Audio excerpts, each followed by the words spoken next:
Bom dia a todas e todos que nos assistem. É uma satisfação tê-los aqui. E nós temos debatido vários temas nas nossas lives, conversado. Elas têm sido pedagógicas, educativas, para que a gente possa aprender.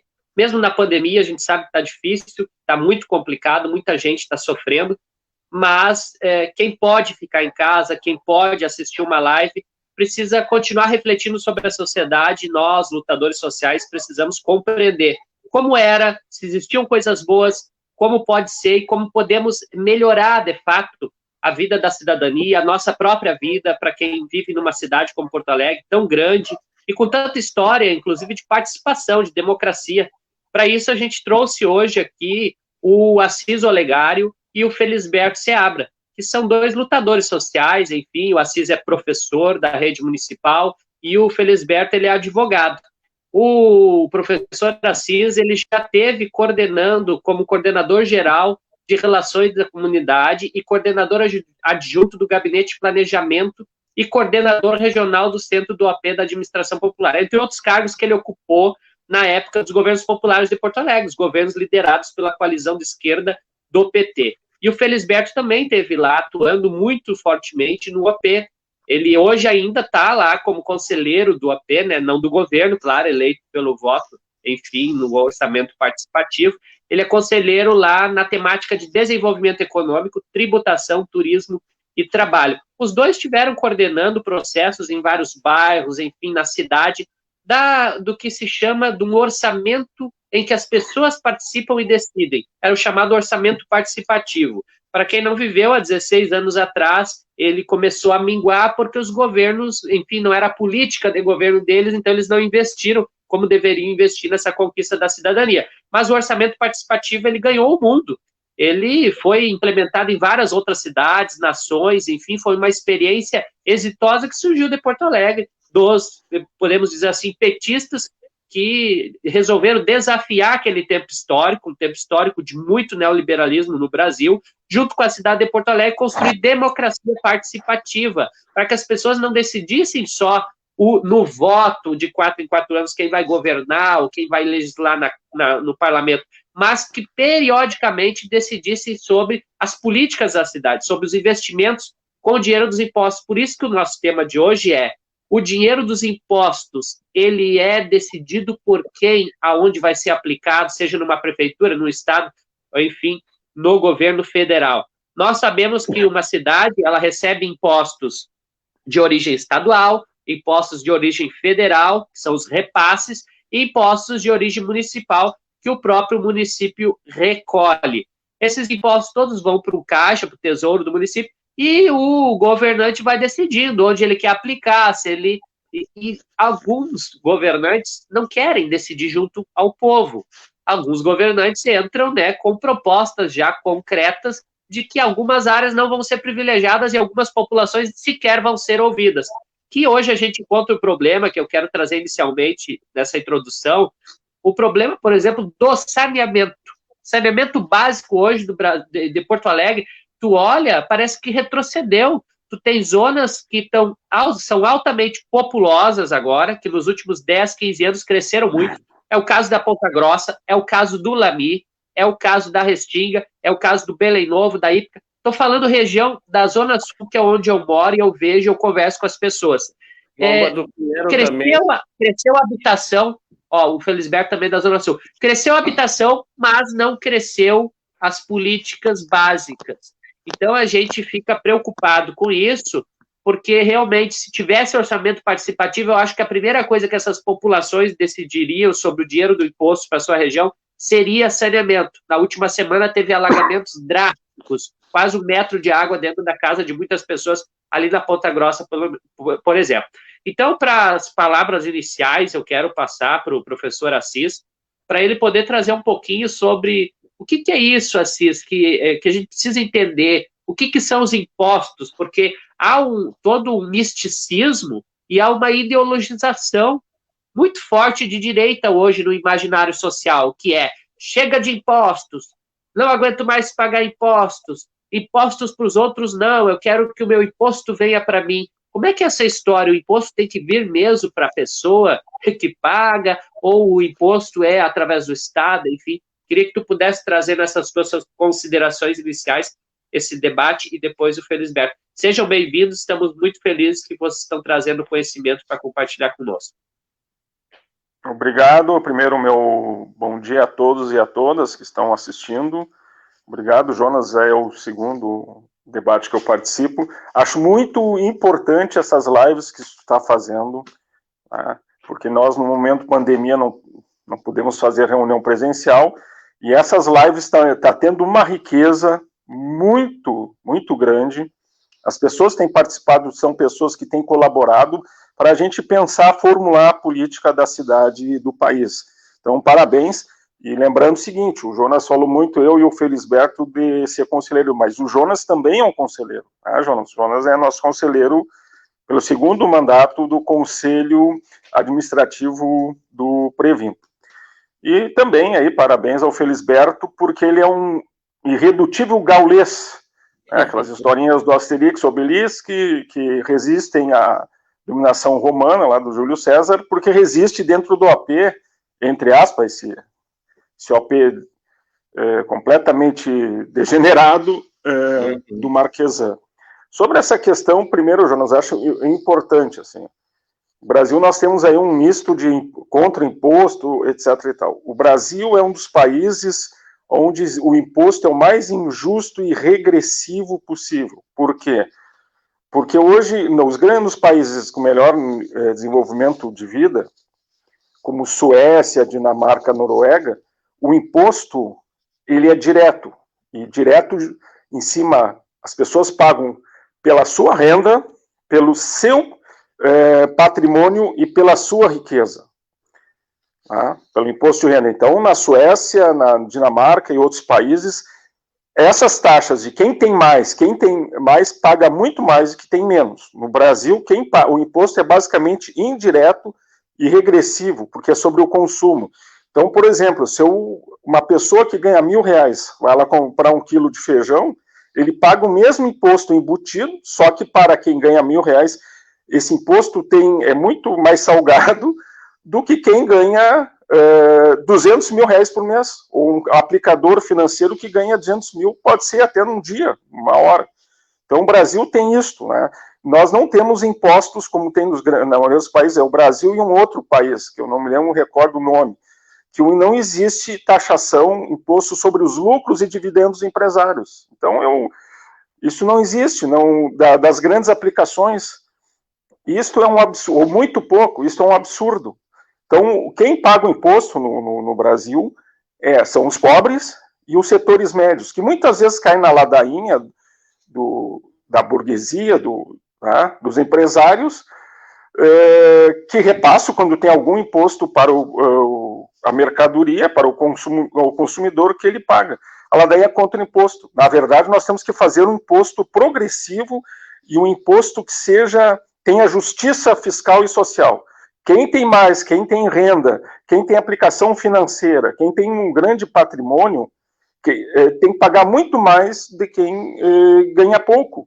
E não tem que ser sobre o consumo, tem que ser sobre o patrimônio e a renda e taxação das grandes fortunas. Esse é o debate que nós temos que fazer. Na prefeitura, né, e tem outro problema também nos impostos, eles são muito mal distribuídos no Brasil.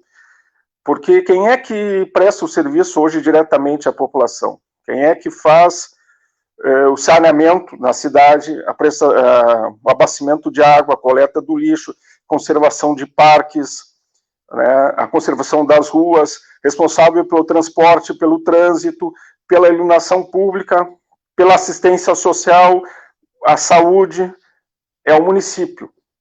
Depois o Estado e a União. E hoje o imposto ele se concentra na distribuição entre os entes federados, basicamente na mão da União, que serve muito mais para pagar as aplicações, a famosa dívida interna. O que é a dívida interna? O cara ele empresta dinheiro para o governo e depois ganha muito mais. E o governo aumenta a dívida. Quem paga a conta somos todos nós, para meia dúzia de aplicadores ficarem mamando no orçamento público e no Estado brasileiro. Então, isto também tem uma má distribuição. Então, os municípios recebem hoje, eu acho que 15%, e tem que prestar serviços. E, infelizmente, esse prefeito aí que está, ele não faz nenhuma disputa nesse sentido a nível nacional, como nós fizemos. A própria questão do subsídio de transporte, ele falou, mas nós tivemos a iniciativa do prefeito Tarso, depois do prefeito Raul, de fazer a disputa de subsídio para o transporte coletivo para a cidade. Isso que está acontecendo hoje, que pode quebrar, já tinha uma previsão no termo da administração. E para concluir, para passar também a palavra ao Felisberto, nós, no termo da administração municipal, nós primeiro tentamos aumentar e aumentamos a receita própria, que em Porto Alegre é o IPTU, o ISS, que é sobre os serviços, né, que as pessoas, enfim, os prestadores, um advogado, relações públicas, um psicólogo, e o ITBI, que é sobre as transações imobiliárias. Nós aumentamos isso. E a marca, embora o maior imposto seja o ISS, foi o IPTU, e nós instituímos a progressividade, ou seja, alíquotas de 0,2 a 1,2 do valor, está na planta venal, para prédios para moradia, naquela época. E, claro, depende, tem uma divisão, que existe até hoje na planta de valores, a zona fiscal. Há uma zona que já tem toda uma infraestrutura e investimento do poder público, tem que ter alíquotas maiores do que uma zona que não tem infraestrutura. Também pelo tipo de construção, né? Se é alvenaria, o tamanho da metragem, etc. e tal. Depois, imóveis não residenciais, que são os imóveis para comércio, serviços, empresas, que ia de 0,4 a 1,4. E, principalmente, que a alíquota chegava a 3%, era sobre os terrenos, e o Felisberto domina muito bem essa área da habitação, revolução fundiária.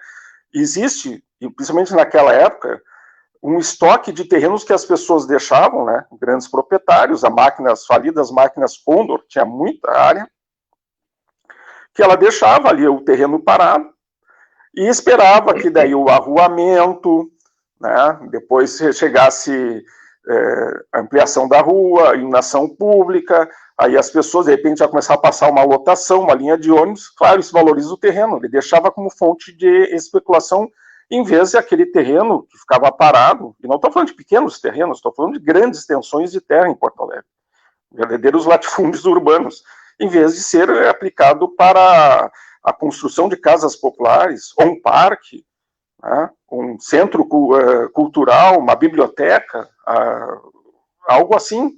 Né, então, isto servia. E por último, João, tocou uma questão importante, e hoje, depois nós vamos falar, isso era discutido no orçamento participativo. O Pedro Américo Leão, o falecido vereador Pedro Américo Leão, de direita, disse: eu já te vi de tudo aqui nessa Câmara, tantos anos de mandato, mas nunca tinha visto as pessoas virem aqui para pedir aumentar o imposto, porque o orçamento participativo, as pessoas ficaram convencidas de, para ter obra, para ser serviço, ter uma qualidade melhor de vida na cidade, tinham que fazer a disputa do IPTU progressivo. E isto foi um choque para a direita, né? Porque ela sempre trabalha ao contrário, ela mistifica a questão do imposto, né? Quando, na verdade, é os dos meio para baixo que pagam. Os de cima pagam muito pouco imposto no Brasil. E o saneamento, as primeiras reivindicações, a gente imaginava, tinha uma disputa do transporte coletivo, quando a administração popular se elegeu, que se a grande prioridade do AP. E a grande prioridade foi a pavimentação e o saneamento básico. E a pavimentação, as pessoas entendem, não é só o asfalto. Tinha muitas vias, uma carência muito grande de vias não pavimentadas na cidade. É que junto com ela vai a rede d'água, ou a substituição da rede d'água velha, e aquilo que tu falou, o esgoto cloacal, né, onde as pessoas, né, vão seus dejetos do banheiro, da água da pia, e o esgoto pluvial, que são as bocas de lobo, para coletar a água da chuva, né, para evitar exatamente o barro, o pó, né, inundações, etc. e tal. Então é isso, eu acho que é muito interessante o debate, parabéns pelo esse conjunto de lives que tu tem feito, que ela tem sido fundamental e importante para o conhecimento, esclarecimento, e também várias pessoas com suas diversas experiências colocarem aqui nesse canal. E antes de passar para o Felisberto, só quero ler uma coisinha aqui agora, a fala do Assis me lembrou. Ontem, 6h30 da tarde, a prefeitura anunciou o seguinte: prefeitura vai priorizar licenciamento para empreendedores que iniciarem obras em até 1 ano. Aí fiz um comentário lá e disse o seguinte, mais uma vez a prefeitura ferindo a constitucionalidade, né? Porque vai com poder de polícia administrativo privilegiar de novo os mais poderosos e não as construtoras pequenas, enfim, os empreendimentos pequenos. Por quê? Porque há isso que o Assis colocou. Há um grande conluio que governa e que opera. Hoje, o plano diretor, que depois vocês podem falar, o Felisberto está lá lutando também contra isso, o plano diretor hoje é dirigido pelo grande empresariado da capital, grandes construtoras, e tem a ver um pouco, inclusive, com o IPTU, com todas as regiões, com toda essa movimentação que o Assis colocou, mas só uma pincelada, depois a gente pode debater isso. Felisberto, seja bem-vindo com a palavra. Bom, primeiro, boa tarde, né, a todos e a todas, né, te agradecer, Jonas, pelas tuas lives que tu tem feito. É um momento importante de ouvir as pessoas, né, aqueles que constroem essa cidade, né, os lutadores sociais, né, e o Assis, que é essa memória viva, né, eu sempre brinco com ele que ele é um arquivo, né, e quando a gente puder ouvi-lo sempre é importante porque ele tem uma história muito rica, né, muito importante de construção e de diálogo, né, então é muito bom estar fazendo essa live com o Assis, né, que é uma pessoa que eu tenho o maior respeito, né, e construímos muitas coisas importantes nesse processo do orçamento participativo, né. Agradecer às pessoas que estão nos assistindo e mandando comentários, né, inclusive botaram que eu sou a cara do AP. Não, eu sou um construtor desse processo, né, eu sempre digo, eu lutarei sempre por esse processo, porque é um processo que valoriza o diálogo com as comunidades, né? E o governo deve ter como instrumento de gestão governar com os conselhos, né? Governar com a população e para a população, né? Mas fazendo uma retrospectiva histórica, eu vivi 2 momentos, os 16 anos da Frente Popular, né, das nossas administrações populares, e vivi o pós administrações populares, os governos que sucederam as administrações do PT, né? E é importante a gente ter em mente que, mesmo em época de crise e dificuldade financeira, as obras de Porto Alegre não deixavam de ser realizadas, né? Mesmo com dificuldades, né? E se ouvia os funcionários, tanto que o Simpa participava do AP, hoje não participa mais. Eles tiraram o Simpa. Pureza. Isso daí. E muitas vezes, quando nós construímos a comissão paritária, a primeira comissão paritária, em que havia a discussão das pautas com os conselheiros, e quem dirigia as reuniões do AP eram os conselheiros e não mais o governo, certo? Então, isso democratizou a participação, né? O governo participava e não votava, sempre foi isso, né? E tem 10 minutos para falar. Havia um regimento construído pelas pessoas, as pessoas construíram as regras do jogo, né? E que eram analisadas todo ano, né? Em 94 tem o melhor regimento que foi construído no AP, né? Um regimento sucinto e amplamente democrático.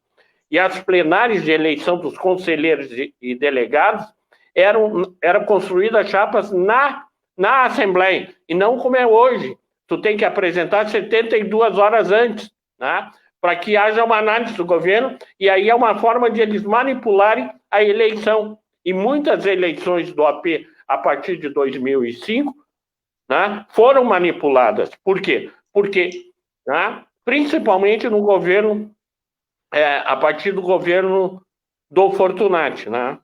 E é importante dizer isso porque que ele tem um histórico de resistência ex-bancário, né? Mas foi um governo que não realizou as prioridades do AP, né?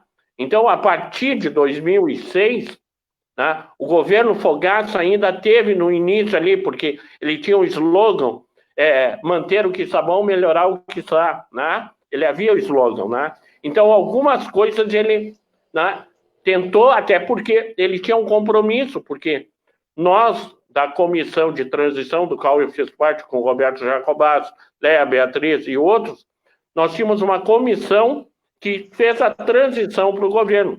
E nós debatemos isso com o novo governo. E no outro lado estava o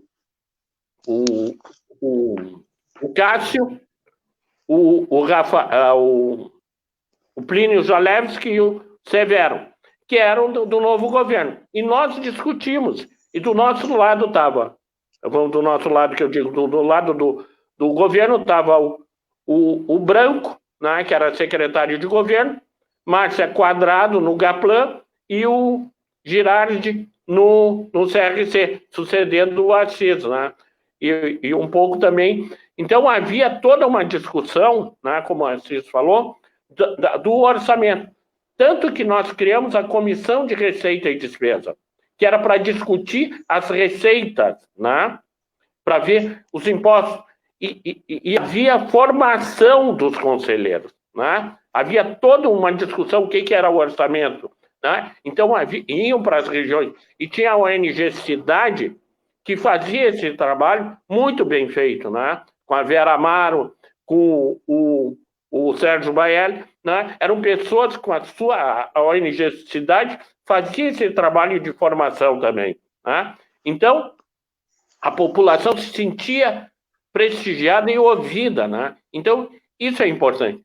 A questão do imposto, o imposto tem que ser para as pessoas, né? Para atender às demandas da população, e não privilegiar, né? O que acontece hoje é que os impostos não vão para quem mais precisa, né? Olha o que está sofrendo as ilhas, eu vi uma colocação ali. Olha o que sofreu a Dorival Castilho Machado esse fim de semana, né? Alagamentos. Então, há um descaso. A prefeitura de casa, sempre foi assim. Que perto de casa, não resolveu. 50 milhões do DEP, né? As casas de bomba sendo depedrada, né? E sendo destruída, a estrutura administrativa sendo demolida, né? Os servidores sendo perseguidos, né? Muitas vezes submetendo, né? Porque, né? Tem medo, né? Não digo medo, mas receio de se expor para não sofrer perseguições, né? Então, é um momento muito difícil, né? Eu até estava comentando com a Assis antes que hoje há uma privatização do Estado, né? Eles não estão mais preocupados em criar privatizações fora, eles criam dentro do próprio Estado, né? Dentro da própria estrutura administrativa, eles privatizam o Estado, em benefício da iniciativa privada, né? Então, o que a gente vê é a cidade abandonada, o desrespeito aos conselhos, né? Então, é um momento de muita resistência e luta, né?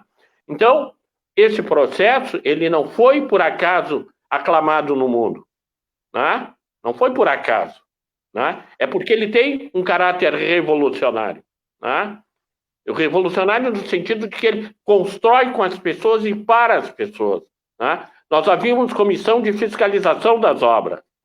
Em 2003, nós estávamos começando, porque isso é um processo, ele não está acabado, né? E o Assis, depois nós vamos conversar um pouco sobre isso. Em 2003, nós construímos o 4º Congresso da cidade, que exatamente discutia a questão da gestão democrática, né? A democratização do Estado, né?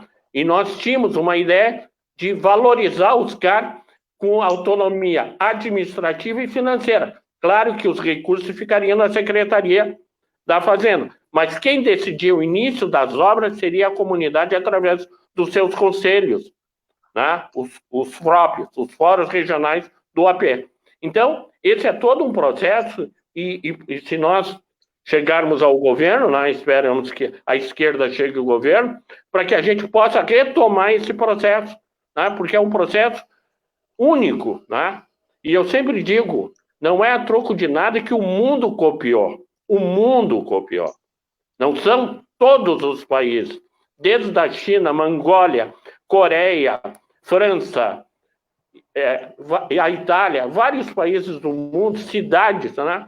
Então, Porto Alegre se tornou o centro da participação e da democracia participativa. Então, por que há uma resistência, né? E por que a gente luta tanto por esse processo? Porque esse processo tem o caráter de ouvir, de construir com as pessoas e para as pessoas, né? Então, e outra coisa que eu queria nesses minutos que me restam, né, falar do grande problema que a cidade enfrenta e que isso acarreta um pouco essa questão dos alagamentos, dos problemas de saneamento, é a regularização fundiária, né? É necessário, nós temos como prioridade regularizar mais de 400 vilas, áreas irregulares que existem em Porto Alegre, né? Não adianta nada a gente construir obras novas e não atender essa demanda que é prioridade no orçamento participativo. A moradia, a habitação é prioridade hoje, né? Desde 97, ela vem sendo elencada como prioridade, né? Esse ano parece que é a educação, mas a habitação, até pouco tempo, né, durante 22 anos, foi a prioridade do orçamento participativo. E muito pouco foi atendido, né?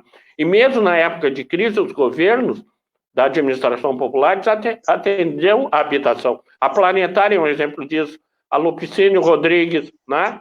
A Renascença, há vários empreendimentos que foram construídos na época que não havia recursos federais, eram recursos do município, não do orçamento. E o Assis falou muito bem, nós temos que aumentar as nossas receitas próprias, né?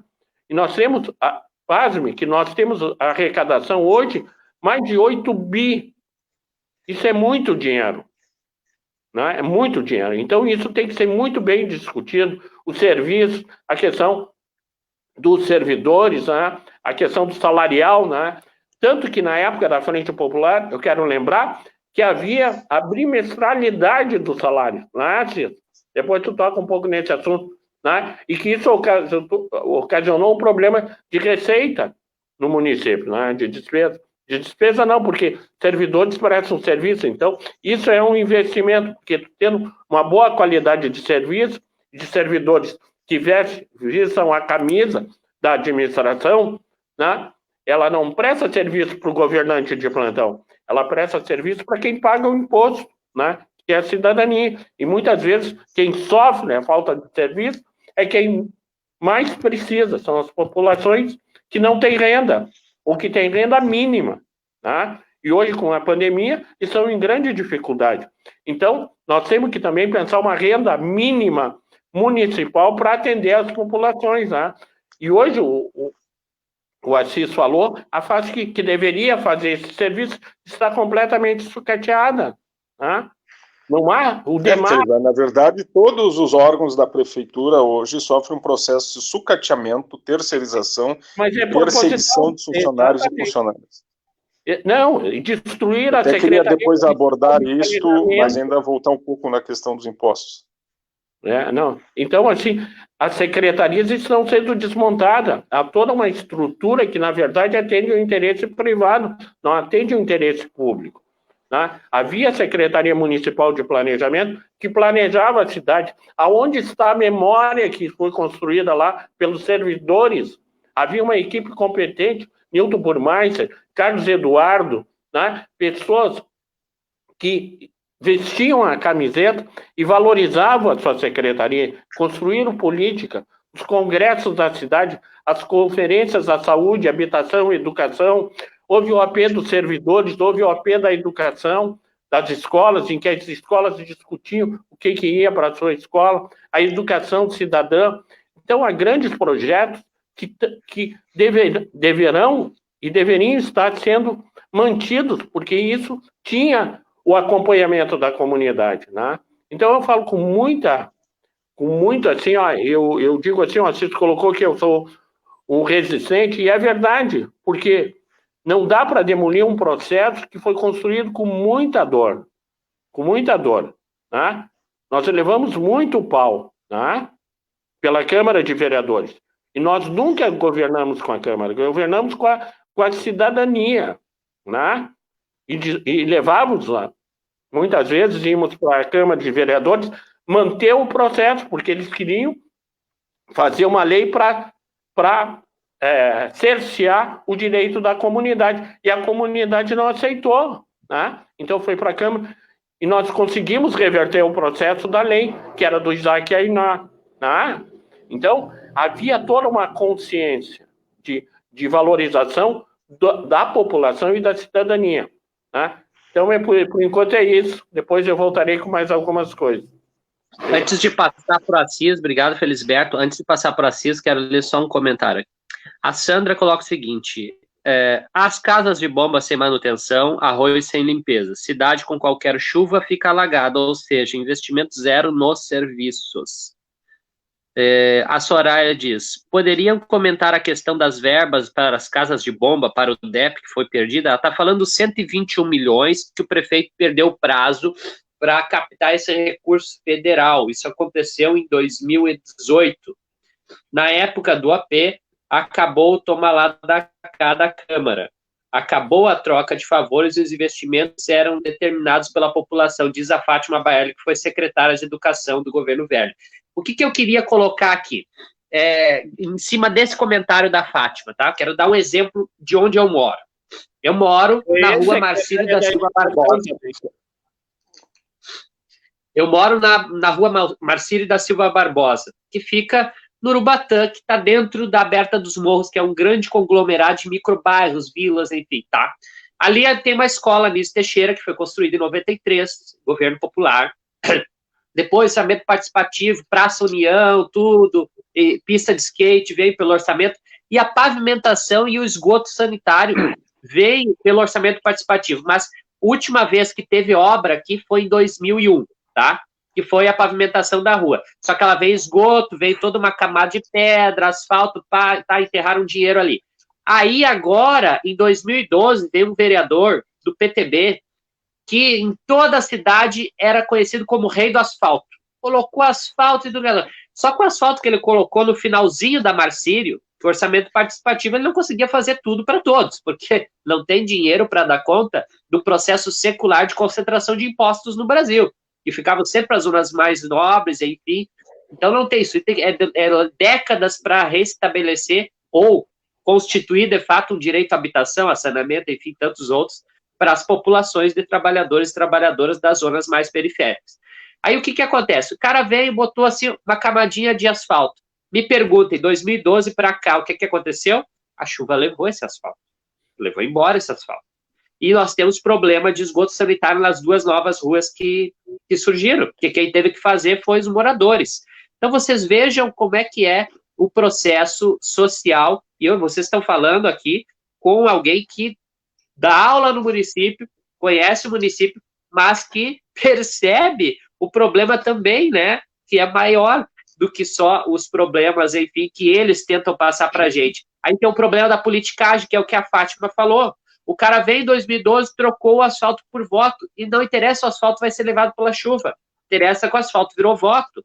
Então, assim, isso aconteceu, né, em Porto Alegre, e isso tem acontecido muito. Se vocês pegarem o Facebook de vários parlamentares do governo Marquesan, eu não estou falando mentira, vai para o Facebook, eu tenho print dos Facebook deles guardados, para a hora oportuna a gente utilizar, incluindo na Justiça Eleitoral. Os cidadãos estão indo inaugurar asfalto nas ruas, estão indo inaugurar a pracinha que limpou, como se fosse o vereador o realizador daquilo ali. Mas aquilo ali, pelo que eu entendo, é o executivo que faz. É uma verba que está lá no executivo. E agora surgiu também na Câmara a tal verba dos vereadores. Os vereadores agora têm emendas. Eles decidem onde vai. É R$1 bilhão para cada vereador. O vereador virou um deputado, um microdeputado federal. Porque eu vejo como um grande problema no Brasil esse negócio das emendas parlamentares. Isso as pessoas ficam negociando. Aí umas cidades recebem, umas regiões recebem, outras regiões não recebem. E agora é assim. O vereador que é, por exemplo, eleito pela Restinga, aonde que ele vai gastar o dinheiro? Só na Restinga, o cliente... Então, eu quero deixar esse problema para vocês, esse exemplo, e quero já passar para o Assis. Primeiro, eu acho muito pertinente as perguntas da Soraya, da Sandra e da Fátima Baelli. São lutadoras que constroem, não desistiram da luta, estão sempre bastante aguerridas, né? É um orgulho conhecê-las e ter trabalhado e continuando trabalhando com elas. Esta questão, por exemplo, né, a gente discutia o que chamava matriz orçamentária, levava para o Conselho do Orçamento, não levava só as reivindicações de cada região. Né? Nessa matriz estava o recurso para cada órgão, o gasto com o pessoal, o gasto com o material de consumo que a secretaria, o gasto com material de permanente, são os equipamentos, né, mesas, computadores ou carros, os investimentos, nós levávamos inclusive o gasto com a publicidade, tá? E, claro, com isso tinha que também discutir a questão da receita, então tinha uma vinculação. E não era uma reunião, apresentava 15, 20 minutos e tchau. Demorava 6, 7 reuniões para discutir a matriz orçamentária. E os conselheiros mexiam. Claro que nós explicávamos, tem gastos que são compulsórios, que não tem como mexer, né? A não ser que vai infringir a Constituição. O gasto mínimo com saúde, o gasto mínimo com educação. E nós temos um patamar já hoje consolidado de gasto com pessoal. Tá? Vamos entrar em briga com os servidores. Aí, geralmente, onde é que eles mexiam? Né? Não, mas a gente quer mais recurso para a conservação do DEP, para a área da cultura, para as creches comunitárias. Eles tiravam gasto do gabinete do prefeito, da publicidade, o edifício José Montauri, o Jonas falou, uma obra pode ser feita em etapas, o edifício José Montauri, onde fica a prefeitura não, foi feito em várias etapas, exatamente para botar na regularização, conservação do meio ambiente. Então, todo o recurso, eles sabiam quanto, os conselheiros, e a gente levava para as regiões, fazia seminários, sabiam quanto cada órgão gastava em tanto, quantos já era um gasto consolidado. Aí um diz assim, mas eu quero botar mais aí. Bom, aí se tu reduzir da SMED, tu vai reduzir das creches comunitárias, nós vamos mexer nas creches comunitárias, que foi conquistado pelo próprio orçamento participativo, em conjunto com o Conselho Municipal da Criança e Adolescente, e também discutido com o Conselho Municipal de Educação, porque a gente fazia reuniões, comissões tripartites entre os conselhos, certo? Essa questão, como a gente discutia o serviço, eles sabiam que o DEP tinha tanto para conservação das casas de bombas. Quando não tinha mais como conservar, nós temos que refazer a casa de bombas, ou nós vamos ter que fazer uma casa de bombas nova, tem que trocar equipamento. Bom, isso aí nós vamos ter que gravar no plano de investimento. Se era um recurso para a conservação, nós levávamos para as regiões, existiam os fóruns de serviços nas regiões, onde a comunidade dizia, bom, aqui está entupido, vai ver que as redes são assoreadas. O que é assoreamento? Geralmente areia, material que obstrui a rede. Tem que fazer hidrojateamento. Não, quebrou alguns canos. Não precisa botar no AP, isso é verba de conservação. Então, DEPs, diversos órgãos são responsáveis pela conservação, eles iam nas regiões porque a comunidade sabia, os conselheiros sabiam, bom, aqui tem tanto. A conservação, existe uma diferença, pavimentação e conservação. A pavimentação, quando tu faz, tu tem que botar uma camada, não é só botar um asfaltinho, uma casca. Tu tem que botar embaixo dele, tem que botar brita, areia, compactar, né? Tu tem que, muitas vezes, aí tu descobre que tem rocha, que tem pode cair um peral, tem que fazer um muro de arrimo, né? Que daí, aquela drenagem que nós tínhamos pensado é muito maior, né? Tem que realocar uma casa, senão a rua vai ficar muito estreita. Tudo isto é pavimentação, ela leva toda uma infraestrutura, tem que prever a rede d'água, a rede pluvial, que não pode alagar. Tá? E a conservação permanente, que é o famoso tapapó, ela existia critérios, e nós levávamos para as regiões, e as regiões, nós tínhamos uma definição.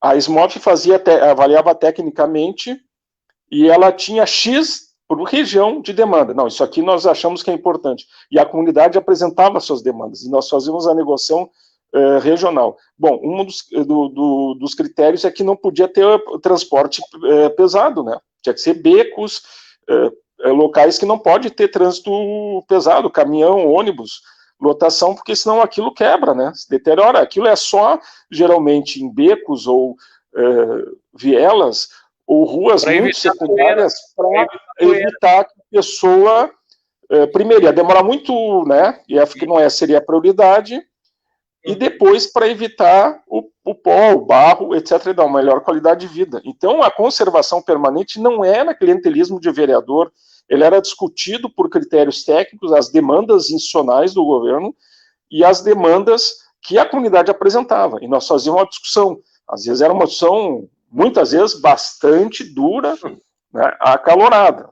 A própria pavimentação, nós temos aí um colega que é aposentado, quem é municipário sabe que ele leva nas assembleias, faltam tantos dias para acabar esse governo João Pedro, ele é nas regiões, ele era técnico, e uma vez ele disse, não, tem que botar mais 50 metros nessa rua, não, porque daí vai tirar dessa aqui. Ele convenceu, porque senão, isso aqui é uma dó, se não fizer a curva aqui na Cristiano Kramer, vai cair material e vai ficar intransitável. E às vezes a comunidade dizia, olha, o que vocês estão prevendo na prática não funciona. Tá? A água vai vir lá de cima. Não, porque não sei o quê. Aí os técnicos tinham que ir lá nas regiões do AP e na comunidade. Nós tínhamos comissões de obras, que era a população que ia ser beneficiada com uma determinada obra, realizava. Esta questão hoje também que se faz clientelismo, que a Fátima falou com a área da educação das creches comunitárias, quem levava eram as comunidades, e tinha que ter avaliação do Conselho Municipal da Criança, Adolescente e Conselho Municipal de Educação. Às vezes o governo tinha que arbitrar a própria ação entre os conselhos, né?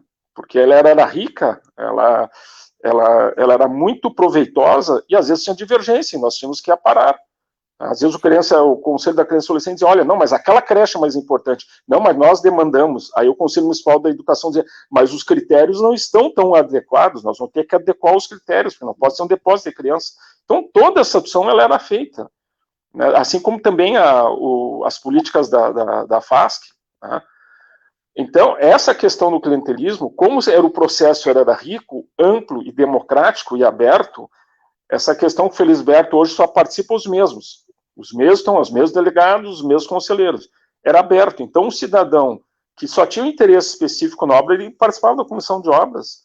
Ou ele ia numa plenária, estou gostando, tu não é de associação nenhuma, não. Então, tu faz um grupo de comissão da tua rua, ou da tua praça, ou eu sou só do conselho, o clube de mães pode participar? Pode. A entidade religiosa? Pode.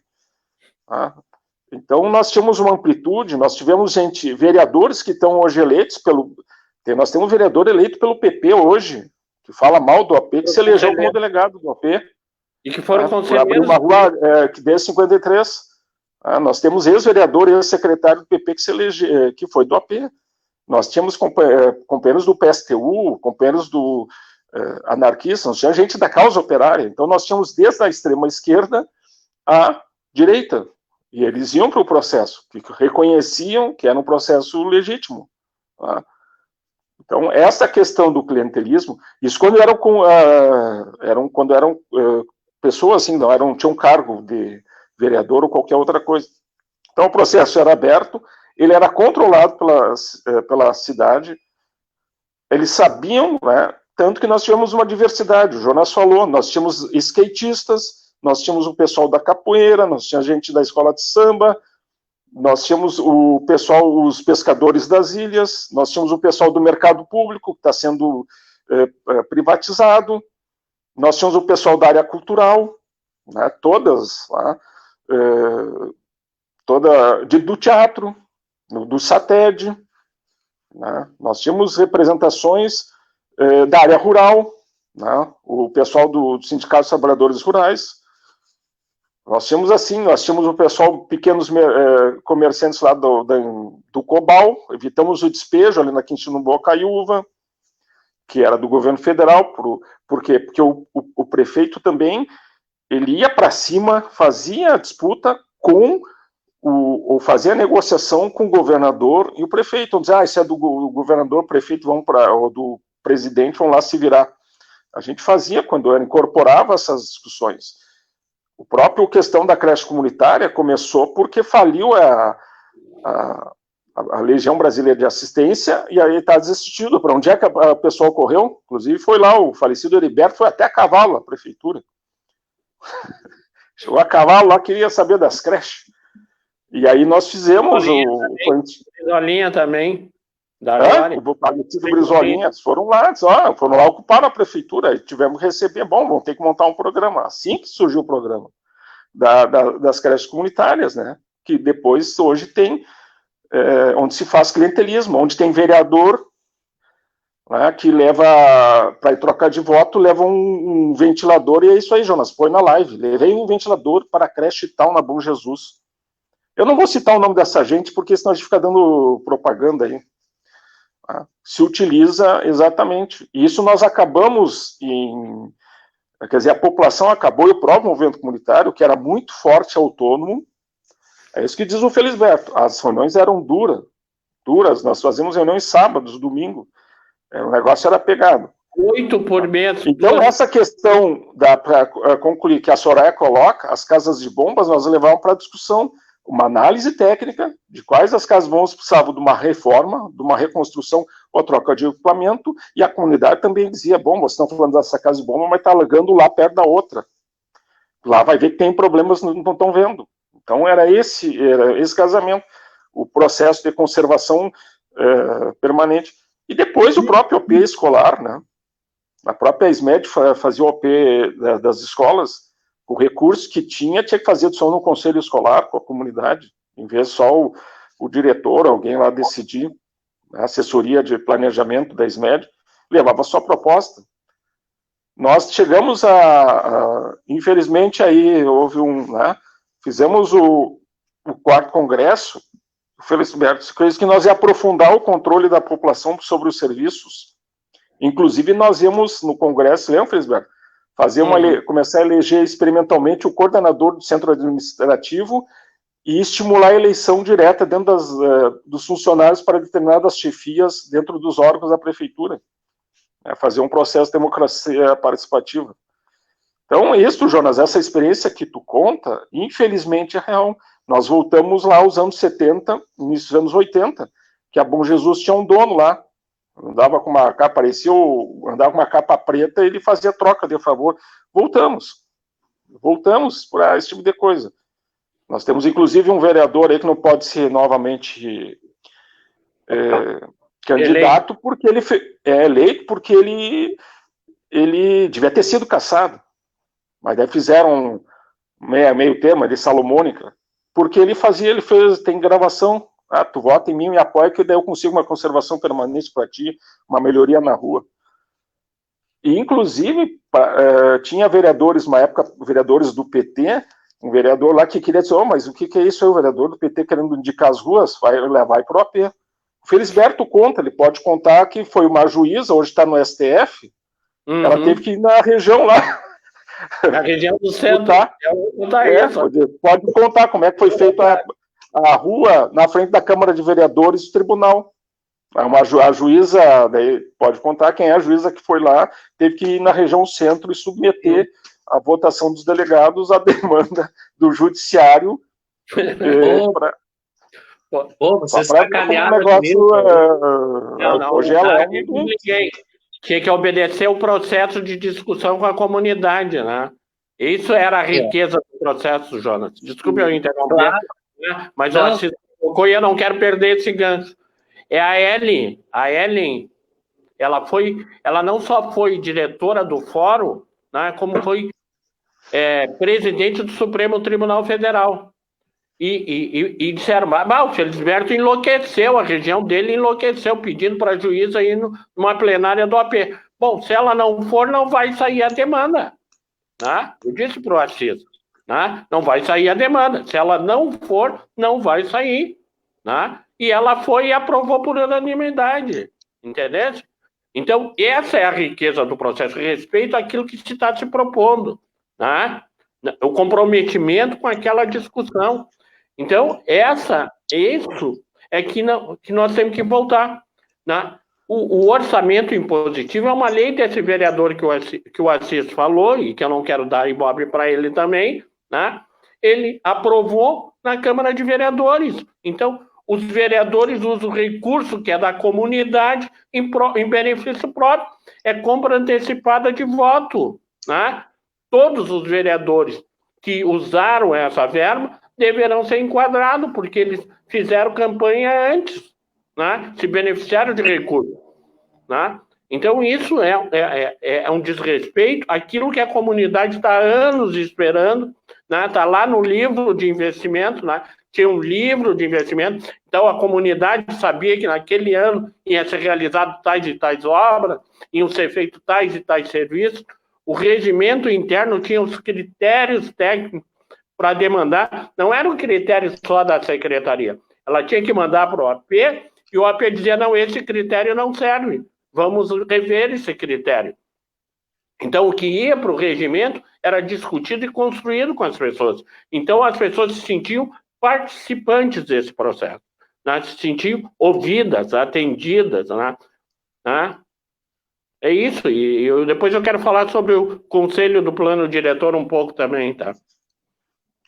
Só eu vi ali também a Tavama, que também foi uma grande construtora do AP, foi conselheira do AP, depois foi nossa coordenadora do CAR Lomba Partenon, por exemplo, toda a questão do centro cultural que a Lomba priorizou. Hoje está tirado lá. O incentivo que a gente dava para as pequenas escolas de samba também, né? Que para o carnaval não ficar sempre nas grandes, né? A descentralização da cultura. Isso aí era uma... Antes de te devolver a palavra para tu concluir, deixa eu só ler uns comentários aqui, as pessoas que estão nos prestigiando, que é importante. Vamos valorizar aqui. A Elisamara, a Soraya, a Rosane, a Carmen, a Ana Regina, a Dalila, o Júlio Pujol, que não é o Pujol lá da Câmara, né? Esse é o Pujol bom, aquele lá é o outro. Sandra, o Anísio, a Eulália, que foi secretária de Junta de Educação e que está lá no Conselho Municipal de Educação, viu? O Renato. Alice, Luiz Carlos Renato, Almeida, outro também, Renato, grande liderança da região leste. Fátima Baelli, o Renato Farias, grande lutador também da assistência da educação. Diretor da EPA, o Alessandro, presidente da SAMU aqui, Rio Grande do Sul, dos condutores de SAMU. A Tavama, que vocês falou, a Cristiane Fogaça também. Enfim, gente, muita gente aqui conosco assistindo e comentando. E vão colocando os comentários de vocês que são importantes aqui. A gente vai lendo, eles vão aparecendo, lendo. Tem gente aí nos ajudando. Jonas, antes do Felisberto, que eu acho que é importante, porque o Conselho Plano Diretor hoje ele tem uma principalidade muito, muito grande. O Gilmar, também grande Gilmar, histórica figura do movimento sindical, lutador acho desde os anos, não vou dizer de que ano o Gilmar é, senão vou revelar muito a idade, a idade dele. Nós, no início do processo, só tinha as regiões. Só tinha as regiões, né? As regiões do AP, não existiam as temáticas. Aí eu me lembro, fui lá no centro, nós fomos lá levar que tinha que ser restaurado o mercado público. Aí o pessoal do centro, assim, bonito, muito legal, mas vem cá, essa fortuna toda vai sair toda da região centro? O Felisberto acho que não era, eu acho que o Felisberto era delegado. Fui esse equipamento, que é toda a cidade, embora seja no centro, está de toda a cidade utilizado. Tá? Vem gente até da região metropolitana sábado comprar, e é verdade, sábado, antes da pandemia, muita gente vem comprar aqui, né? Muita gente vai, não é só no shopping, se faz, as pessoas vão nos AFA, nesses AFA, vão no mercado público comprar. E não pode ser isso, aí atende toda a cidade e até fora de Porto Alegre. Aí, bom, aí nós precisamos em Araújo-Viana, e as políticas gerais da educação e do transporte coletivo não pode ser uma coisa da região.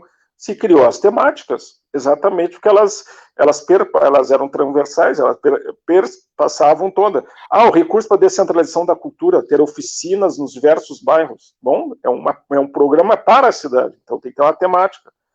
A discussão também, já na época, sobre as bacias de transporte. Bom, isso é uma política de toda a cidade. As próprias vias, né?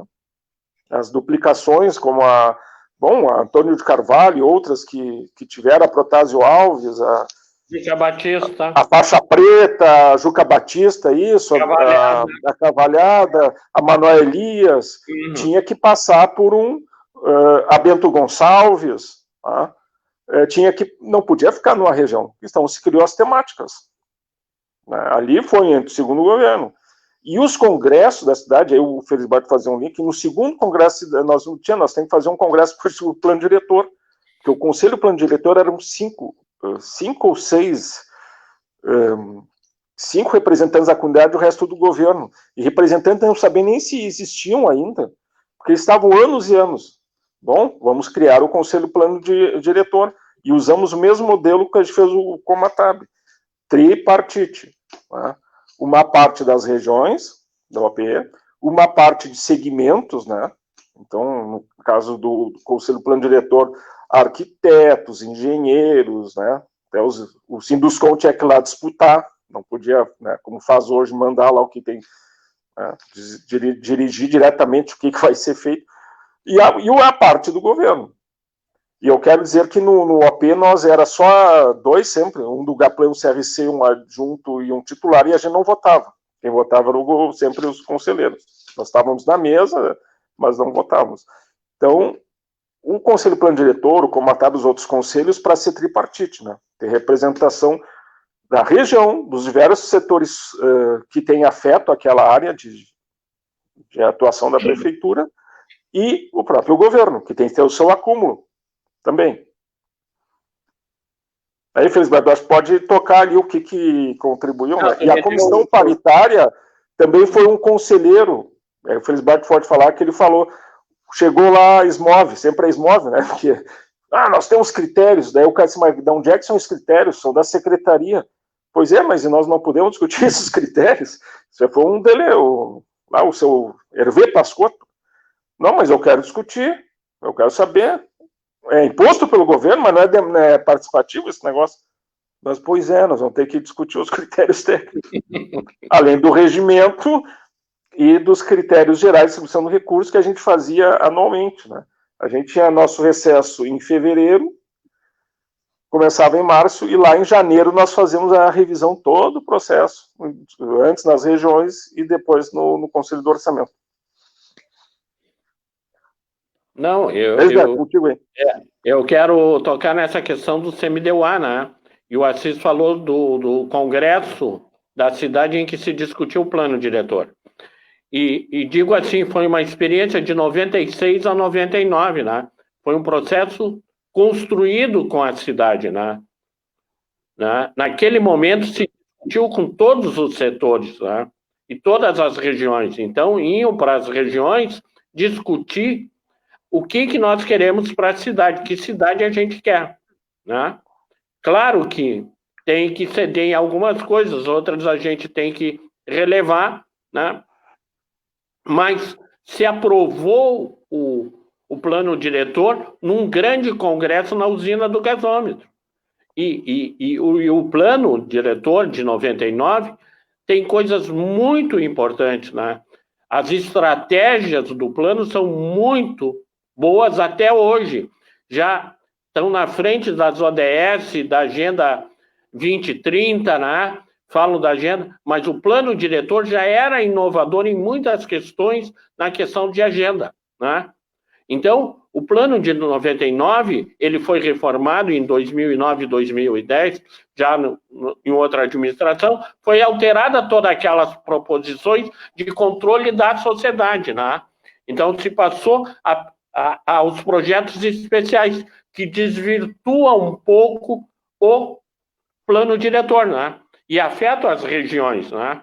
E as regiões acabam se submetendo a uma lógica perversa, né? Como eles têm demanda, eles aceitam as medidas compensatórias, né? Em troca do atendimento da sua demanda, que deveriam ser atendido pelo orçamento participativo. E nunca houve uma reunião entre o orçamento participativo e o planejamento participativo, que é uma coisa que tem que ser feita, né? Tem que haver essa união entre o conselho do plano, o CMDUA e o orçamento participativo. E a terceira coisa que eu queria dizer, a gestão também tem que ser democrática, tem que ser construída com os conselhos, tem que ser ouvida com os conselhos, tá? Eu me lembro que eu propus que nós tivéssemos um membro na junta financeira. Aí, me lembro que alguém disse, mas vocês querem governar? Mas nós não viemos brincar aqui, nós não queremos governar, né? E há essa dicotomia, sociedade é sociedade, governo é governo. Tem até uma tese que um rapaz está fazendo na URGS que vai discutir isso. Nós também queremos governar, E a forma de governar é a gestão compartilhada com os conselhos, né? Valorizar as conferências, valorizar a discussão com os servidores, com o Simpa, né? Não ter medo de discutir, de construir consensos. Não é fácil construir consensos, né? Isso é um aprendizado individual e coletivo. Tu tem que aprender a ouvir os outros, né? E construir com os outros. E não querer que a sua ideia seja dominante, né? Tu tens que convencer os teus pares. A construção da comissão paritária foi um convencimento. O governo, num primeiro momento, levou um choque. Ah, como? Né? Mas porque era um governo comprometido, tinha vontade política, ele entendeu que a comissão paritária era importante para o desenvolvimento do processo. Né? Havia um comprometimento por parte do governo. Quando nós criamos a comissão de receita e despesa, também havia um comprometimento. Eu não posso esquecer de uma reunião em que nós estávamos discutindo o restaurante, o bandejão popular, né? Que tinha sido fechado, né?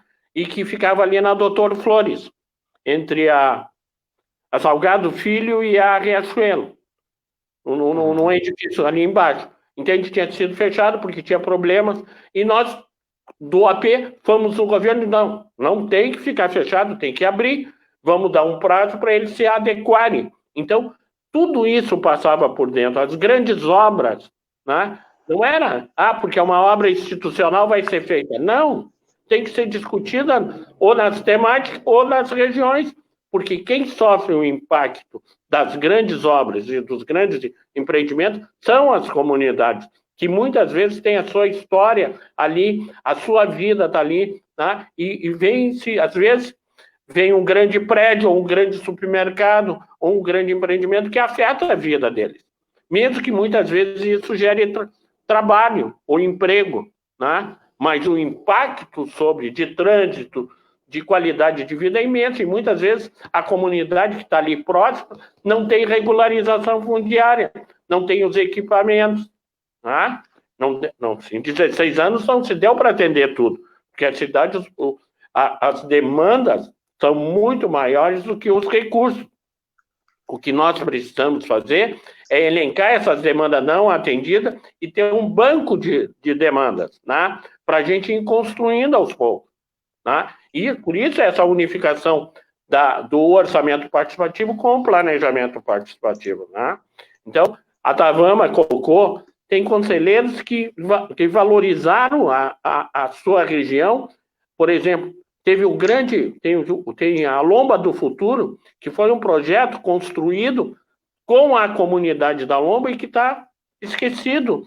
Tem a questão da operação consorciada da Lomba, que deve respeitar e ouvir as comunidades, construir com a Lomba do Pinheiro, que não está sendo escanteado. Né? Por quê? Para tu fazer um empreendimento, tu tem que dar a contrapartida. Né? Tu tem que atender a ouvir a comunidade, construir as alternativas com as comunidades. Por que eu sempre falo construir? Porque a construção gera confiança. Né? No momento que tu é respeitado como cidadão, tu passa a confiar, tu passa a participar, tu passa a demandar, e tu se apodera, né? Tu se apodera do conhecimento. Eu nunca me esqueço do seu Omar, que dizia assim, o verdadeiro socialista é aquele que socializa o conhecimento. Né? Então, o que tu está fazendo, Jonas, na live, é socializando o conhecimento, é trocando as experiências. Quem leu Paulo Freire, eu fui professor durante 10 anos da minha vida em Canoas, vice-diretor de uma escola, Jonas. Então, nós lá fazíamos a discussão com a comunidade, então já trazia, de 82 até 92, essa experiência. Né? Então, isso fez com que... E por que eu acredito? Porque eu sou defensor ferrenho do AB. Né? Dizem que eu sou saudosismo. Não se trata de saudosismo. Se trata de um processo que constrói cidadania, que valoriza o conhecimento das pessoas. Não é só o conhecimento técnico, tem o conhecimento saber popular. Né? Isso tem que ser trazido, discutido. O bom técnico, eu sempre digo, o bom técnico é aquele que resolve problemas. e não se baseia só na legalidade, né? Eu sou advogado e posso falar nisso, né? Sempre o cara diz, mas isso não é legal. Não é legal por quê? Quem disse que não é legal? Qual é a legitimidade dessa lei, né? Às vezes, uma norma que foi instituída em uma determinada época deixou de ser importante, né? Caducou no tempo, as coisas mudam, né? E o verdadeiro técnico, o técnico competente, é aquele que pega o problema e cria uma solução para o problema, e não cria mais problema. Diz, isso não dá para fazer, porque custa muito caro. Bom, isso não é uma resposta. Sinal que dá para fazer, mas que é caro, né? Mas quando tu tem uma obra numa determinada comunidade rica, tu faz, não importa o valor. Agora, numa comunidade pobre, que tu precisa fazer a obra, tu tem que fazer a obra, não importa o custo dela. Não adianta, vamos tirar dali porque alaga. Mas se tu fizer a limpeza do arroio, né, e respeitar ali, a comunidade pode ficar ali. Basta uma construção, conhecimento a favor e não contra as comunidades, né? E usar o conhecimento dessas comunidades, porque elas vivem ali, e se elas não saem dali, é porque elas resistem ali. Então, isso tem que ser valorizado. Desculpe eu me estender um pouco, eu me emociono quando eu falo do AP, porque são 30 anos, né? Então, e eu não podia esquecer uma coisa que eu queria falar, e deixar isso que vai ficar gravado, para as pessoas ouvirem depois, né? Que nós, esse conselheiro, foi a Istambul, no Habitat 2, representando Porto Alegre, para receber um prêmio, né, como das 40 melhores experiências do mundo em gestão pública. Porto Alegre, fomos eu e o Biratã de Souza. O Biratã pelo governo e eu pelo OP, eleito pelos meus pares, né? Então, isso é um orgulho. Nós éramos reconhecidos. A Proceba se tornou uma das maiores empresas em informática, né? A Carris foi premiada como a maior empresa de transporte coletivo do país.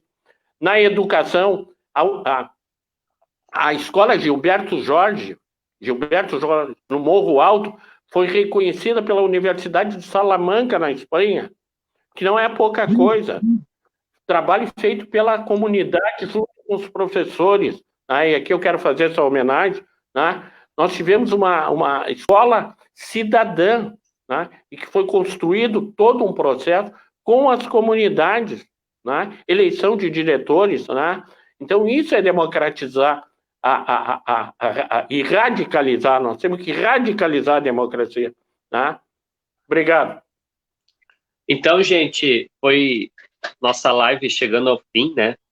Foi muito importante toda a participação que nós tivemos aqui, tantos lutadores, né? Poderia estar todo mundo aqui na live. Na verdade, isso aqui sempre vira, a gente tem chamado de sala dos professores. Cada um dá um pitaco, cada um vai trazendo um elemento, a gente vai construindo um mosaico de reflexões que é importante para a gente poder entender o que nós estamos vivendo na cidade e o que nós precisamos fazer. Nós precisamos dar um passo adiante. Eu acho que um passo adiante é bem nesse sentido do Felisberto, do Assis, de resgatar experiências positivas. E o orçamento participativo, ele precisa ganhar um fôlego. Não precisa nem trocar de nome. Tem gente que diz assim, não, vamos trocar de nome, tal, coisa antiga. Não, eu acho que precisa dar fôlego porque isso, de fato, é construir democracia.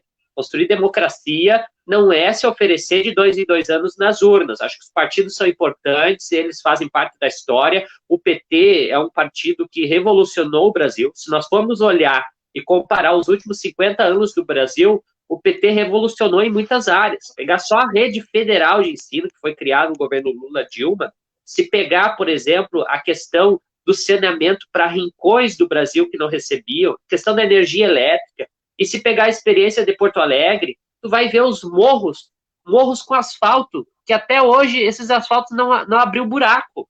É impressionante, porque tinha toda uma técnica e tinha toda uma ciência para que aquilo fosse, de fato, uma coisa de longo prazo, não fosse um paliativo para o período eleitoral. E o que a gente vê hoje é só paliativos para virarem voto. 2 meses depois, a coisa desaparece. Então, a gente está vendo agora, por exemplo, foi muito colocado hoje aqui a questão do saneamento, do esgoto, limpeza de arroio, boca de lobo.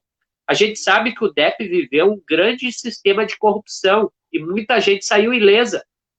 Tem gente que está solto na rua, caminhando em Porto Alegre, deveria estar dentro da cadeia, porque tinha processo que saiu na mídia, não é coisa da boca minha, tá aí na ZH, inclusive, para quem gosta de citar, tá lá, rua que tinha 4 bocas de lobo e constava na documentação 30 bocas de lobo, limpeza de 30 bocas de lobo, as empresas levavam esse dinheiro.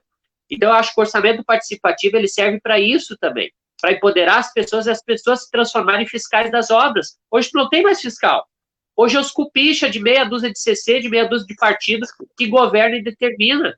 É isso, entendeu? A população não sabe quanto de dinheiro está sendo investido, está sendo gastado. A pessoa não pode decidir se vem primeiro o saneamento, se vem primeiro a pavimentação, se primeiro a creche, se primeiro o conveniamento. Não tem esse debate. Vai lá o vereador, hoje vai o vereador, gente. Eu vi isso. Eu estava dentro das médias. Vereador subindo para quê? E depois eu vi as fotos no Facebook do vereador. Eu consegui uma verba extra para creche tal, conveniada da região tal. Que isso? Entende? É o cabresteamento de novo, como a Assis colocou, da década de 60 e 70. Só falta agora as pessoas terem que ir na Câmara de Vereadores pegar o Vale Leite, pegar o Vale Rancho com os vereadores, fazer fila lá. Porque era assim no passado, gente. O interior do Brasil é assim. Ou ir lá na primeira-dama, que agora a primeira-dama que é a grande rainha da assistência social de Porto Alegre. No período do governo Marquesa, que aumentou o número de moradores de rua, que destruiu abrigos que tinham históricos, tirou os servidores públicos de lá, monitores da FAS que foram jogados para a educação, pessoas que tinham conhecimento da assistência social estão dentro de escola. Não precisava. Assessoria comunitária dos órgãos destruídas, né? Então, assim, essa live poderia durar várias horas, aqui nós poderíamos debater de vários temas, mas eu quero passar para o Assis fazer as considerações finais dele e depois o Felisberto. Assis, me permite, eu queria fazer uma denúncia. No CRIP Centro teve o coronavírus, né? Porque eles estavam usando o CRIP Centro, que fica na Casa dos Conselhos, que foi um processo de conquista, né? Teve o coronavírus, né? E teve pessoas infectadas lá, né? Por negligência, porque botaram na parte de baixo da casa 7 pessoas sem as mínimas condições, né? E um funcionário ou uma funcionária, né, contraiu o vírus e estava lá. Aí, essa semana, parece que desinfetaram. Então, e outra coisa, os CRIPs vão ser usados para fazer clientelismo, né? Para distribuir agasalho, cesta básica, né? A pretensão era usar para o auxílio emergencial, né? Para ver o porquê que não saía, né? Então, o uso da máquina pública em interesse de determinado candidato ou vereador. Obrigado.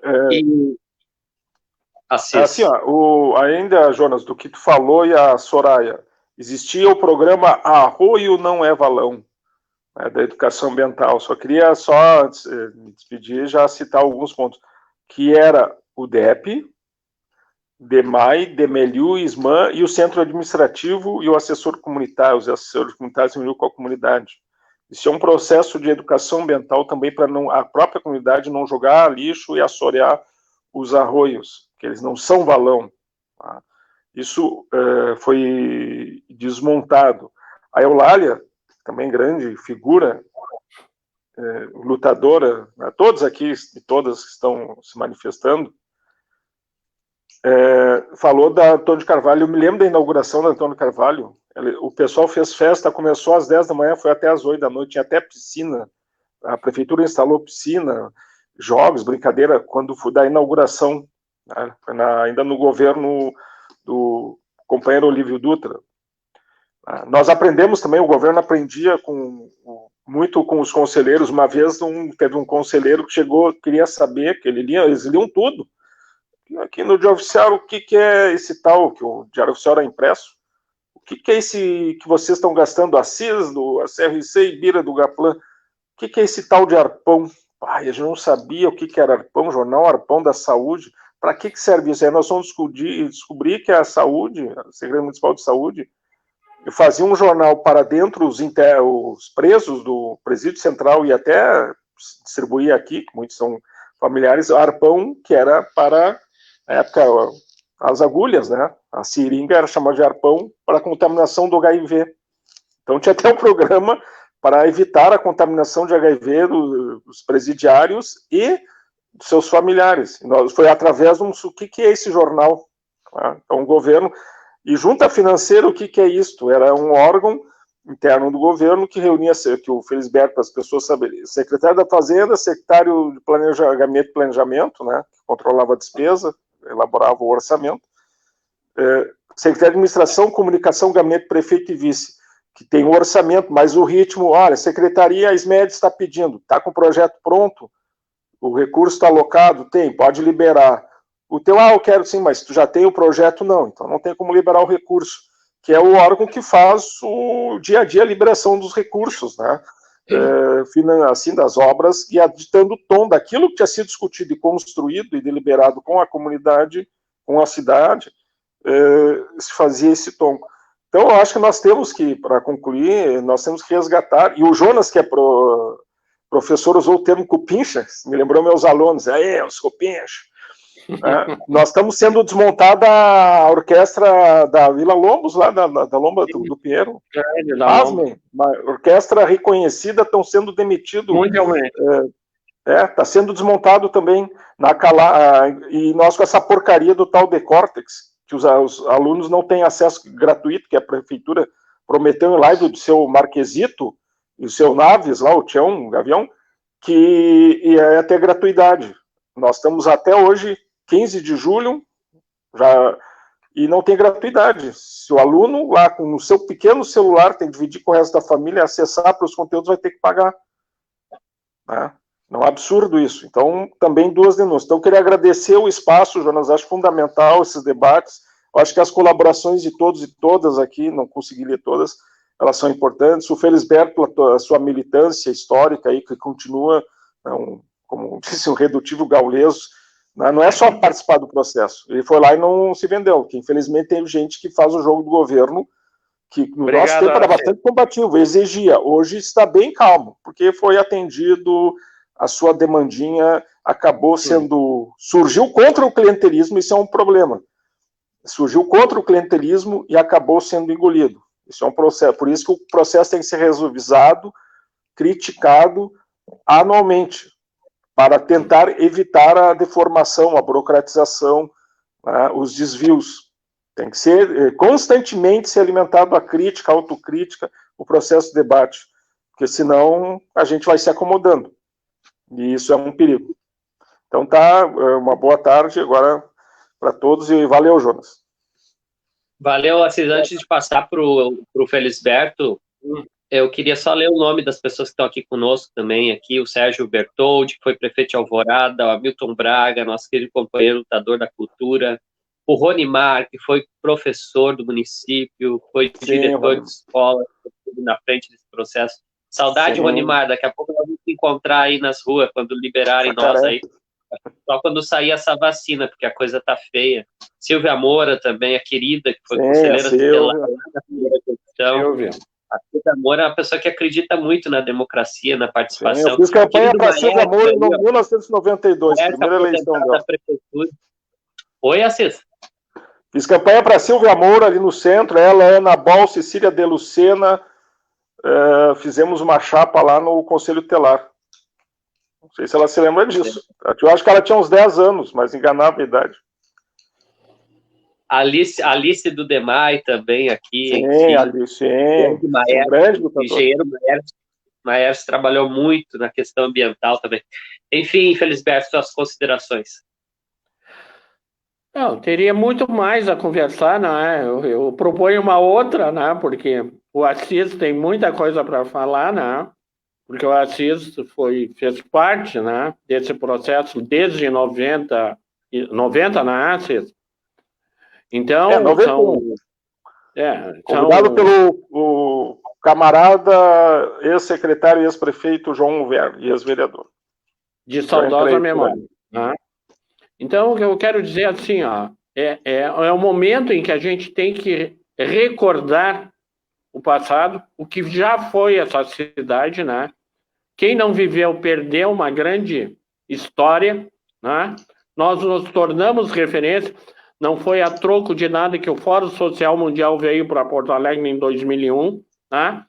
A cidadania de Porto Alegre escreveu um livro através da ONG Solidariedade, que foi lançado na França em 2003, com o nome de Vozes da Democracia, escrito pelos próprios construtores do processo, né? Lá estava Sérgio Amaral, né? Solon, Miguel Rangel, Dili, Brizolinha, Paulo Guarnieri, eram pessoas que escreveram, e as pessoas que deram depoimento, Dona Geni, lá da Extremo Sul, né? Que ainda está lá, né? Resistindo com a sua comunidade, né? Eu queria aqui lembrar a Dileta, a Leia Beatriz do Morro Alto, minha companheira, né, que eu conheci no orçamento participativo, né? Eu queria falar até também... casamento nós fizemos no AP. Isso. O seu Amar Siqueira, né? Então, grandes lideranças, grandes pessoas que contribuíram com esse processo, né? E que só nos orgulha, né? Quem viveu, né? Sabe da importância que foi isso, né? De construção, de luta, de resistência, de democratização do Estado, né? Então, é um momento em que a gente vê tantas conquistas sendo destruídas, violentadas, e as pessoas se submetendo, né, a isso, e bravas pessoas resistem, né? E que muitas vezes são taxados de ser do contra do sempre. Eu quero ser do contra sempre, né? Porque aquilo que o Assis falou, a gente tem que aprender com o que nos é bom ouvir e o que não é bom ouvir, né? A crítica e a autocrítica. Esse é um processo que tem que ser discutido anualmente, né? Construído com as pessoas para que se torne responsabilidade de todos e não só do governante, né? O governante, ele está lá para atender. E digo mais assim, hoje um grande problema que eu vejo são as tais de consultoria, né? Então, eu deixo de valorizar o corpo técnico da administração para contratar uma consultoria, né, que custa muito mais cara e, às vezes, não é tão competente. Vejam os projetos das obras da Copa, que estão até hoje parados, né? Por quê? Porque a consultoria, a Fiergs, vai entregar para o município os projetos. E depois o preço que vai se pagar por esses projetos, né? Então, essa questão da privatização do Estado por dentro do próprio Estado, isso é uma coisa que a gente tem que estar muito bem atento, né? Nós hoje temos a privatização por dentro do próprio Estado. E muitas vezes as universidades também estão sendo privatizadas pela iniciativa privada. Muitos professores, aí não estou atacando a classe como um todo, mas há professores que não trabalham em defesa do interesse público, trabalham em interesse privado, né? Olha o Pacto Alegre, por exemplo. O que é o Pacto Alegre? Eu não quero pagar o pato, né? Então, isso é uma manobra, né, daqueles que não querem uma discussão ampla com a sociedade e veem com notório saber. Chega de notório saber, né? Se tu tem o notório saber, tu não precisa demonstrar esse notório saber. Constrói banco de talentos. Banco de talentos. Né? Então, a gente tem que ter humildade. O reconhecimento tem que vir das pessoas e não do seu ego. Né? Então, é isso que eu queria deixar. Foi uma tarde, assim, um início de tarde magnífica. Jonas, eu te agradeço. Agradeço os elogios também que apareceram aí nas tirinhas, né? O Assis, que é um grande parceiro, que eu tenho o maior carinho, ele sabe disso, né? Já fomos comer uma pizza ali no Centro Olaria, né? Assistindo o filme com saudade do cinema, né, Assis? Nós que somos cinéfilos, né? Então, foi um momento muito bom e isso vai ficar para a história, né? Como a minha atuação no CMDUA, né? Também está lá nos anais daquele conselho a minha atuação, né? E ter o reconhecimento das pessoas, isso é o que mais importa. Não é o que eu penso de mim mesmo. Muito obrigado e boa tarde a todos. Valeu, Felisberto, valeu, Assis, e todos que estiveram conosco nessa live discutindo, e a gente quer que vocês compartilhem porque é importante levar a voz das experiências que deram certo. E compartilhando essa live, nós vamos conhecer mais do orçamento participativo, de quem tem na memória o que realmente construiu democracia participativa em Porto Alegre. E foi a Frente Popular. Nós estamos num ano decisivo, ano 2020, eleição municipal. Faz 4 anos que a gente sofre com a destruição do acesso aos serviços públicos, restrição do acesso. Nós não comentamos aqui, mas nós vamos comentar semana que vem, numa live só sobre a saúde, porque há fechamento de postos de saúde. Sabe o que é isso? Há uma luta histórica na cidade por descentralizar a saúde. E o governo marquesano, sem ouvir a cidadania dos bairros, das comunidades, das vilas, está fechando muitos postos. Só na Zona Sul nós temos mais de 6 postos fechados. Isso é muita coisa. Cada posto atende 5 a 6 mil usuários do SUS. Multiplica isso aí, é muita gente.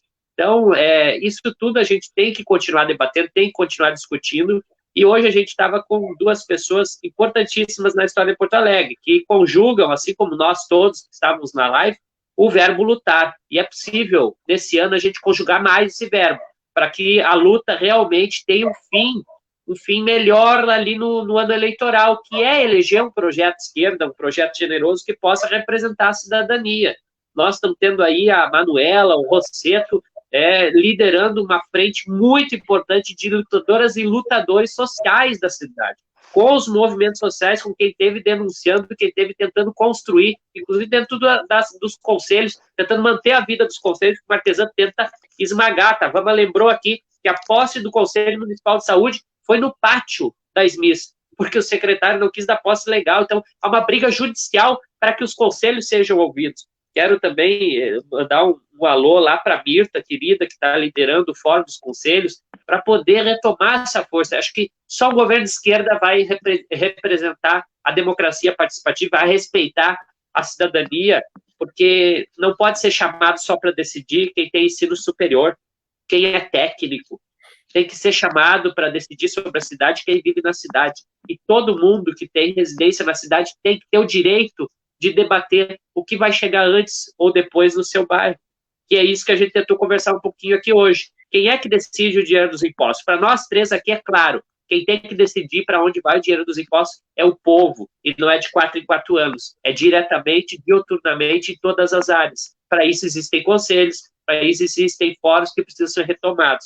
Então, gente, uma boa tarde para todas e todos. Compartilhem. Estamos juntos. Até a próxima live. Muito obrigado, Felisberto e Assis, pela generosidade de vocês de estarem dando aqui para nós uma aula sobre democracia participativa. Eu daqui a pouco vou entrar na reunião do Conselho Fiscal. Eu estou sempre à disposição e eu queria fazer um convite, eu não posso me esquecer, que eu e o Roberto Jacobazzi vamos estar fazendo uma live no sábado às 11 horas, que vai se chamar 30 anos de OP.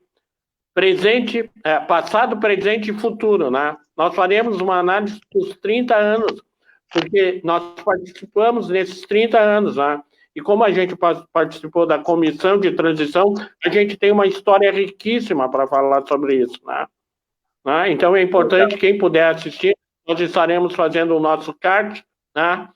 E nós vamos divulgar, mas já fique que é dia 18 às 11 horas da manhã. Tá? Obrigado. Legal. Valeu. Tá feito o convite, então, Felisberto. Já temos live pro dia 11. Dia 18. Então, gente, um grande abraço. Tudo de bom para vocês. Fiquem bem. Fiquem em casa quem puder. Quem não puder, saia bem aparamentado. Tá bom? Tchau, tchau, gente. Boa tarde. Tchau, boa tarde. Nossa.